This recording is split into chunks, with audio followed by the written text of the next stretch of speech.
InsideOut Poetry featuring Andrew Barnhill, Joseph Verge, and Ariana Washington.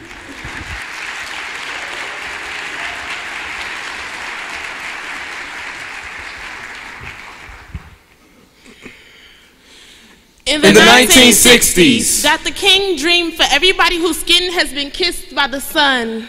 Fought his way around walls of racial discrimination, over mountains of hate and criticism, the waterfalls of stereotype. And gave us all a reason to look beyond tomorrow. In the 1960s, Dr. King died a hero of his time. Most people say that Martin Luther King would have turned in his grave if he saw what was going on now. He fought for equality and rights. He also fought so that hatred wouldn't be thrown around our young children like free throws. In our time, we watch great men leap from faith, take flight from free throw lines of hope while we praise them for their hang time from sidelines.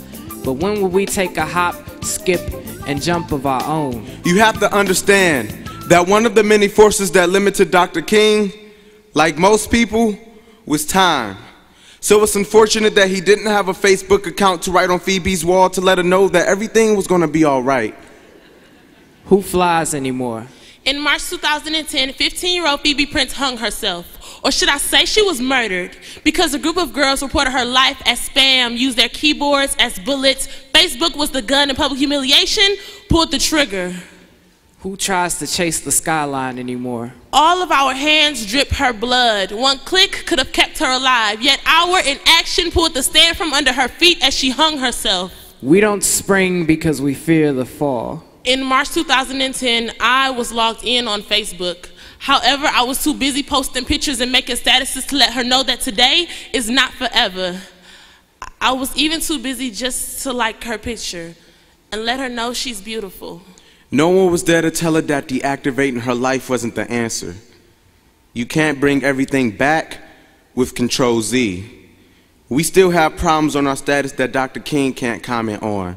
So it's up to us to delete them. Our problems? These problems didn't come out of nowhere. These viruses aren't ordinary. They weren't delivered by a stork. They didn't hide in our inbox disguised as friendly emails. They were birthed by the lack of education from previous generations. They are the seed of our selfishness. The lack of jobs that could build our courage and self-esteem. They hacked onto us like leeches attached to files we downloaded and tried to keep secret. It takes a village to raise a child. But if that village can't control what goes on in their own boundaries, then that child is nothing more than a product of their environment, becoming a puppet to society. Or maybe Dr. King turned in his grave when grinding and hustling became the only way to make a dime. When unemployment raped my father of his manhood and liquor empowered him.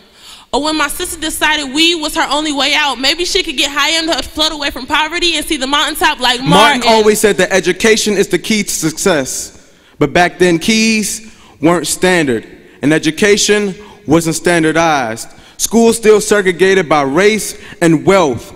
Problems too complex to write in multiple choice bubbles, the same bubbles they want us to think in.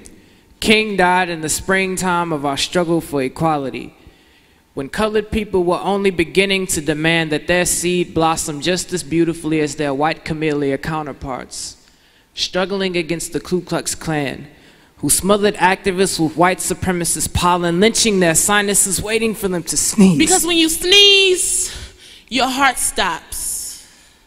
King sneezed, and we stopped breathing life into his dream in fear of having our own allergic reaction. His legacy goes further into cardiac arrest, and it's time for us to perform CPR. It's easy to wish that Dr. King was a superhero, able to solve problems past his lifetime with time travel. We keep waiting for Superman to come save us.